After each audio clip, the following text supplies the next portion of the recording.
30 তারিখ আপনাদের কি কর্মসূচি, মানে কি করতে চলেছেন আপনারা?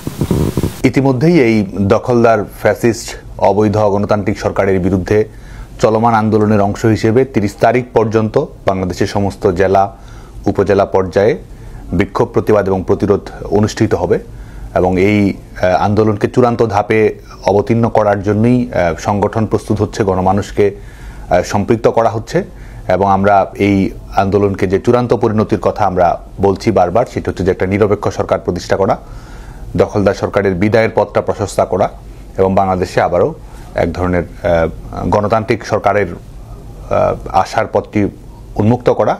সেই লক্ষ্যকে কেন্দ্র করেই এই কর্মসূচিটি দেওয়া হয়েছে এবং সকল শ্রেণী পেশার মানুষ যেন সম্পৃক্ত হয়, একই সঙ্গে এক ধরনের অসহযোগ আন্দোলন এবং একই সঙ্গে এক ধরনের প্রতিরোধের আন্দোলন যেন এটির মাধ্যমে সূচিত হয়। কারণ বাংলাদেশে একটা অবৈধ কর্তৃপক্ষ আছে, বাংলাদেশে একটা বৈধ কর্তৃপক্ষ প্রতিষ্ঠা করতে হবে, যারা আইনের ভিত্তিতে পরিচালিত হবে, জনগণের ম্যান্ডেট নিয়ে প্রতিষ্ঠিত হবে এবং সেই লক্ষ্যেই শুধুমাত্র রাজনৈতিক কর্মী, সাধারণ মানুষ, নাগরিক নয়, পেশাজীবী যারা রয়েছেন, চাকরিজীবী যারা রয়েছেন, ব্যবসায়ী যারা রয়েছেন, সবার স্বার্থেই আসলে আমাদের কৃষক, শ্রমিক, খেটে খাওয়া মানুষ, গণতন্ত্রকামী মানুষ, রাজনৈতিক মানুষ, সকল দলমত নির্বিশেষে আসলে একটি বিষয়ে সবাই ঐক্যমত রয়েছে যে এই সরকারকে বিদায় নিতে হবে এবং এই সরকারকে বিদায়ের পথটি যত দ্রুত বাংলাদেশে নিশ্চিত করা যাবে তত বেশি বাংলাদেশে স্থিতিশীল গণতান্ত্রিক বাংলাদেশের দুয়ারটি উন্মুক্ত হবে।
খেলা শুরু রে ভাই, খেলা অলমোস্ট শুরু।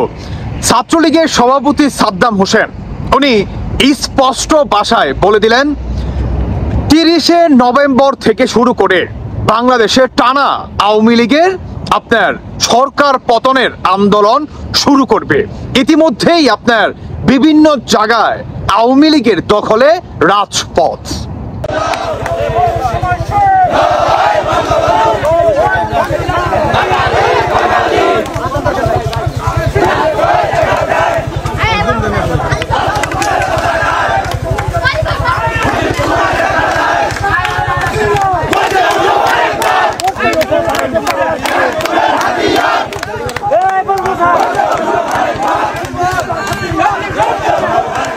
কি দেখতে পেলেন? এটাই হচ্ছে বাংলাদেশ আওয়ামী লীগ। নেত্রী দেশে নেই, তবুও শুধুমাত্র কথার মাধ্যমেই রাজপথ দখল করে দিতে পারে আওয়ামী লীগ, রাজপথ অচল করে দিতে পারে আওয়ামী লীগ। এটার নামই হচ্ছে বাংলাদেশ আওয়ামী লীগ। এটা হচ্ছে ভাসানীর আওয়ামী লীগ, এটা হচ্ছে বঙ্গবন্ধু শেখ মুজিবুর রহমানের আওয়ামী লীগ। এই আওয়ামী লীগের হাত ধরেই রাজাকার নিপাক জাতদের দমন করা হয়েছিল, বাংলাদেশের মাটি থেকে এদেরকে উৎখাত করা হয়েছিল। বাংলাদেশে পুনরায় 30শে নভেম্বর থেকে শুরু করে টানা, মানে কোনো বাধা হবে না, মাঝখানে কোনো গ্যাপ হবে না। 30শে নভেম্বর থেকে শুরু করে সরকার পতনের আন্দোলন শুরু বাংলাদেশ আওয়ামী লীগের। বাউল সম্প্রদায়ের উপর যেভাবে আক্রমণ হলো, যে ঘটনা ঘটছে এবং তারপরে প্রকাশ্যে কিছু অর্গানাইজেশনের তরফ থেকে বলে দেওয়া হচ্ছে যে তারা আলটিমেটলি মানবতা বিরোধী কাজ করেছেন এবং ধর্ম অবমাননা করছেন, বাউলদের উপর বিভিন্ন রকম দাগিয়ে দেওয়ার চেষ্টা হচ্ছে। এটার কাউন্টার কি আওয়ামী লীগ করবে, ছাত্রলীগ করবে? না, এই গভর্নমেন্টটাই আসলে এই পুরো নির্যাতন, দমন, পীড়নের উপর প্রতিষ্ঠিত। এই গভর্নমেন্টটা আমরা বারবার এর আগেও বলেছি যে এটি এমন একটি গভর্নমেন্ট যেটা government of the mob, for the mob, by the mob.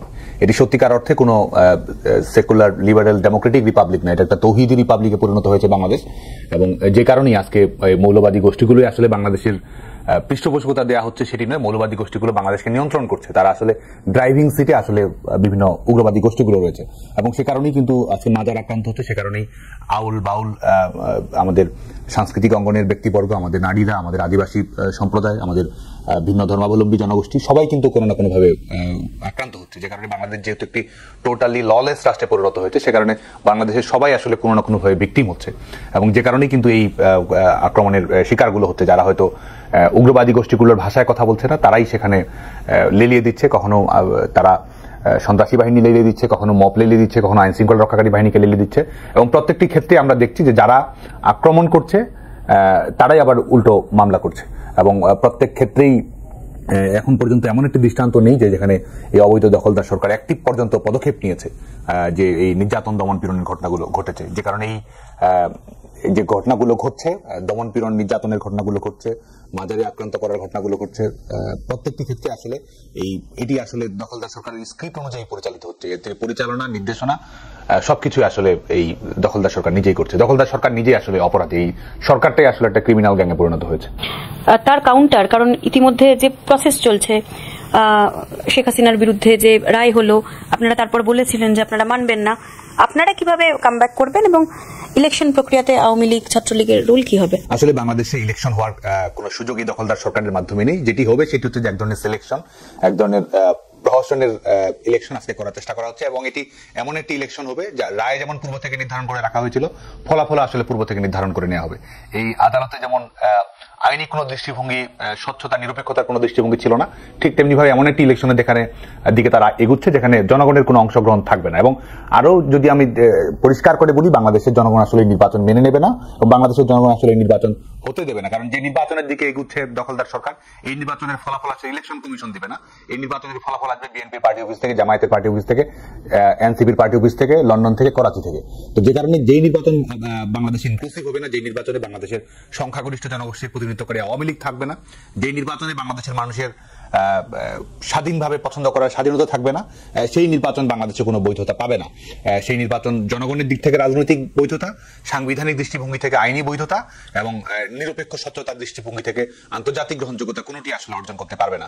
বাংলাদেশে এর আগেও একতরফা নির্বাচন করার চেষ্টা করা হয়েছে, সেই নির্বাচনের মাধ্যমে প্রতিষ্ঠিত সরকারকে কিন্তু বাংলাদেশের জনগণ মেনে নেয়নি। 96 সালের 15 ফেব্রুয়ারি বিএনপি একতরফা নির্বাচন করেছিল এবং সেই নির্বাচনের মাধ্যমে গঠিত অবৈধ সরকার কিন্তু বাংলাদেশে 1 মাসের বেশিও তারা মেয়াদ টিকতে পারেনি। যে কারণে কোনো ফেব্রুয়ারি নির্বাচনই বাংলাদেশে আসলে টিকবে না। আওয়ামী লীগ ছাড়া কোনো গণতান্ত্রিক নির্বাচন বাংলাদেশে সম্ভব নয়, বাংলাদেশের জনগণ সেটি বিশ্বাস করে না এবং এই প্রহসনের নির্বাচন যদি বাংলাদেশে করার চেষ্টা করা হয় তাহলে বাংলাদেশের স্থিতিশীলতা এবং ডেমোক্রেটিক ট্রানজিশন কোনোদিন আসলে আসবে না। আপনারা ফাইট ব্যাক করবেন? অবশ্যই আমরা একটি লড়াইয়ের মধ্যে আছি এবং আমরা আসলে লড়াইয়ের শেষ ধাপে আছি বলে আমরা মনে করি এবং সেই লড়াইয়ের প্রথম ধাপ হচ্ছে দখলদার সরকারের বিদায়ের পথটা প্রশস্ত করা এবং সেই লক্ষ্যেই কিন্তু আমরা আমাদের আন্দোলনকে বেগবান করার চেষ্টা করছি। মানুষের অংশগ্রহণ বাড়ছে, মানুষের সক্রিয়তা বাড়ছে, মানুষের ক্ষোভ বাড়ছে, মানুষের প্রতিবাদ প্রতিরোধের স্ফুলিঙ্গ বাড়ছে। কারণ দেশটাই আসলে কারাগারে পরিণত হয়েছে, বাংলাদেশের সকল নাগরিকই আসলে কোনো না কোনো মামলার আসামিতে পরিণত হয়েছে। বাংলাদেশের জনগণের জীবন, জীবিকা, নিরাপত্তা প্রত্যেকটি ক্ষেত্রে আসলে কুক্ষিগত হয়েছে। বাংলাদেশের সার্বভৌমত্ব, আমাদের নিরাপত্তা সবকিছু কম্প্রোমাইজ হয়েছে এবং যে কারণেই বাংলাদেশের জনগণের জীবন, জীবিকা, স্বাধীনতা, আত্মমর্যাদা এবং গণতন্ত্র পুনরুদ্ধার করার স্বার্থে আসলে এই আন্দোলনকে চূড়ান্ত ধাপে উত্তীর্ণ করার কোনো বিকল্প বাংলাদেশে নেই। যে কারণে আজকে আমি মনে করি যে আমাদের সংগ্রামকে একেবারে খুবই শক্তিশালী জায়গায় যাওয়ার দিকেই আসলে বাংলাদেশের বিদ্যমান বাস্তবতা ঠেলে দিচ্ছে। যেই বাস্তবতায় আসলে মানুষ প্রতিরোধ গড়ে তুলবে, শুধুমাত্র অবৈধ কর্তৃপক্ষকে না বলবে না, শুধুমাত্র দখলদার সরকারকে সমস্ত ধরনের যেভাবে প্রতিরোধ গড়ে তোলা যায় সেটির মধ্যে সীমাবদ্ধ থাকবে না। বাংলাদেশের সমস্ত নাগরিক এই সক্রিয়ভাবে এই দখলদার সরকারের কাছ থেকে সমর্থন প্রত্যাহার করে নিয়ে সক্রিয় বিরোধিতার দিকে অবতীর্ণ হবে। প্রত্যেকটা মানুষ এই জায়গা থেকে ভূমিকা রাখবে। আমাদের পেশাজীবী যারা রয়েছেন তারা দখলদার সরকারকে সহযোগিতা করবে না, কৃষক শ্রমিক যারা রয়েছেন তারা প্রতিবাদ প্রতিরোধ গড়ে তুলবে। আমাদের শিক্ষা প্রতিষ্ঠানের শিক্ষার্থীরা, তরুণেরা যাদের ভবিষ্যৎ নিয়ে আজকে ছিনিমিনি খেলা হচ্ছে, তারা রাজপথে দুর্বারভাবে এর জবাব দেবে এবং এটির মধ্য দিয়ে আমাদের আসলে একটা ব্যাপক জনসমর্থন ভিত্তিক একটা প্রতিরোধী গণতান্ত্রিক আন্দোলন বাংলাদেশে হবে এবং এটি আমি মনে করি যে দখলদার সরকারের সমস্ত আস্তানা গুড়িয়ে দিবে, অবৈধ কর্তৃপক্ষের নিশানা বাংলাদেশ থেকে মুছে দেবে এবং বাংলাদেশে আবারও জনগণের মালিকানা প্রতিষ্ঠিত করবে। 30 তারিখের কর্মসূচিতে পার্টিসিপেট করার জন্য বাংলাদেশের মানুষকে কিছু বলতে চান? আজকে বাংলাদেশের সমস্ত স্তরের জনগণের প্রতি আহ্বান থাকবে যে লড়াইয়ের মধ্যে আমরা আছি এটি শুধুমাত্র কোনো রাজনৈতিক দলের লড়াই নয়, এটি গণতন্ত্রের জন্য লড়াই। যে সংগ্রামের মধ্যে আছে এটি বাংলাদেশের জনগণের আত্মমর্যাদা প্রতিষ্ঠার লড়াই। এটি অবৈধ কর্তৃপক্ষকে হটিয়ে বাংলাদেশে গণতন্ত্র এবং বৈধ কর্তৃপক্ষ প্রতিষ্ঠার লড়াই। যে কারণে যে যেখানে যে অবস্থায় আছেন সেখান থেকে প্রতিরোধ গড়ে তুলতে হবে, এই দখলদার সরকারকে অসহযোগিতা করতে হবে, সমস্ত ধরনের সমর্থন প্রত্যাহার করে নিতে হবে এবং দখলদার সরকার যেন একটা অকার্যকর যেই দখলদার সরকার একটা অকার্যকর ব্যর্থ রাষ্ট্র বাংলাদেশে গড়ে তুলেছে সেই সরকারকে আসলে অকার্যকর করে দিয়ে বাংলাদেশের জনগণের সরকার প্রতিষ্ঠিত করতে হবে। যে কারণে ছাত্র, শ্রমিক, পেশাজীবী, চাকরিজীবী, ব্যবসায়ী, সিভিল সোসাইটির প্রতিনিধিবৃন্দ, তরুণ প্রজন্ম, দলমত নির্বিশেষে সবাইকে আসলে বাংলাদেশে গণতন্ত্র পুনরুদ্ধারের এই লড়াইয়ে সামিল হওয়ার জন্য আহ্বান জানাবো। কারণ বাংলাদেশের জনগণের সামনে গণতন্ত্র ছাড়া কোনো বিকল্প নেই। বাংলাদেশের জনগণ যেন স্বাধীনভাবে পছন্দ করতে পারে, বাংলাদেশের যেন লিবারেল ডেমোক্রেসি প্রতিষ্ঠিত হয়, বাংলাদেশের যেন কম্পিটিটিভ ডেমোক্রেসি প্রতিষ্ঠিত হয়, বাংলাদেশের রাজনীতি যেন বাংলাদেশের জনগণের ইচ্ছা দ্বারা নির্ধারিত হয় এবং এই বাংলাদেশকে কেউ যেন আর এই শুধুমাত্র নিজেদের ব্যক্তিগত গোষ্ঠীগত স্বার্থে পরিচালিত করতে না পারে, সেই লক্ষ্যে আমাদের লড়াইয়ের কোনো বিকল্প নেই। লড়াইয়ের মাধ্যমে ফয়সালা করতে হবে এবং দখলদার সরকারের আস্তানা গুড়িয়ে দিয়েই আসলে ভবিষ্যৎ বাংলাদেশের ভিত্তি আমাদেরকে তৈরি করে নিতে হবে।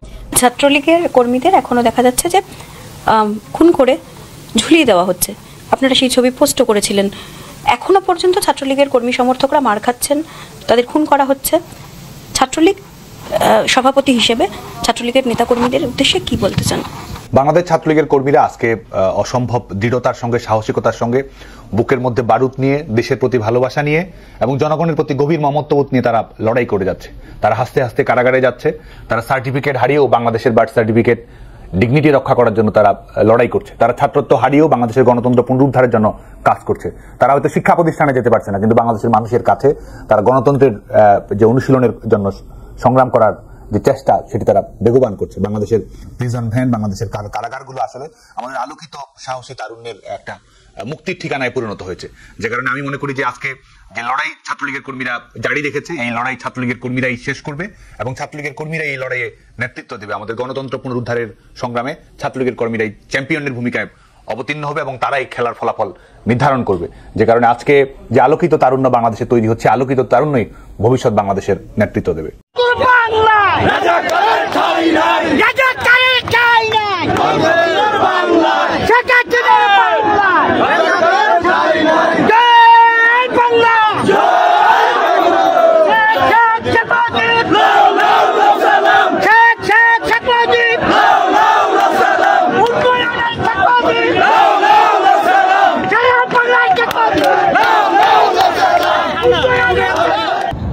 এই চাচার এই হংকার, এই চাচার এই হংকার চারটেখানি কথা নয়।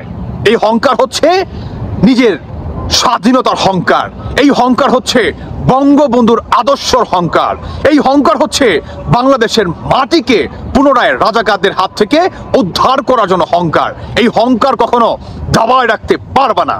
বাংলাদেশ আওয়ামী লীগ, ছাত্রলীগ, যুবলীগ, কৃষি লীগ, যত লীগ আছে, সর্বশেষ বলবো বাংলাদেশ সাধারণ জনগণ থেকে শুরু করে একসাথে রাজপথে নেমে আসুন। 30শে নভেম্বর থেকে শুরু করে বাংলাদেশে স্বৈরাচার ডক্টর ইউনূসের সরকার পতনের আন্দোলনে আপনারা সকলেই সহায়তা করুন। আমি আর কি কথা বলতে চাই সেটি হচ্ছে, এটি না বললেই নয়, সাধারণ জনগণের উদ্দেশ্যে আমি লাইনটি বলে শেষ করে দিব। আপনারা সকলেই আওয়ামী লীগের পাশে দাঁড়ান, আওয়ামী লীগের হাত প্রশস্ত করুন। কেননা স্বৈরাচার দখলদার এই ইউনূস পার্টিকে বাংলাদেশের মাটি থেকে উৎখাত করতেই হবে। যদি এটা না হয় তাহলে আমাদের বাংলাদেশের সার্বভৌমত্ব হুমকির মুখে পড়ে যাবে। দেখেন নাই বর্তমান স্বৈরাচার এই ইউনূসের আপনার কিংস পার্টিরা কি বলে, জামাতি হিজবুতিরা কি বলে, যে গোলাম আজমের বাংলাদেশে ৭১-এর কোনো ঠাঁই নেই, গোলাম আজমের বাংলাদেশে মুজিববাদের কোনো ঠাঁই নেই। তাদেরকে উদ্দেশ্যে বলে দিতে চাই, এভাবে না, তাদের 30শে নভেম্বর থেকে আপনারা রাজপথে নেমে এসে আওয়ামী লীগের হাত প্রশস্ত করে আপনারা এটার জবাব দিয়ে দেন যে ৭১-এর বাংলাদেশে, মুজিবের বাংলাদেশে গোলাম আজম এবং তার প্রেতাত্মাদের ঠাঁই নেই। আপনারা রাজপথে নেমে এসে এটার জবাব দিয়ে দেন। জবাব হবে রাজপথে, মুখে নয়। যেমনটা 30শে নভেম্বরকে কেন্দ্র করে টানা যেই আওয়ামী লীগের বিক্ষোভ এবং আপনার স্বৈরাচার ইউনূসের পতনের যেই আন্দোলন, এটাকে কেন্দ্র করে আপনারা শক্ত হাতে এবং রাজপথে নেমে এসে আওয়ামী লীগের হাতে হাত রেখে আওয়ামী লীগের কাঁধে কাঁধ রেখে আপনারা এটার জবাব দিয়ে দিবেন ইনশাল্লাহ। সফল হোক আওয়ামী লীগের স্বৈরাচার ডক্টর ইউনূস পতনের আন্দোলনকে কেন্দ্র করে। জয় বাংলা, জয় বঙ্গবন্ধু।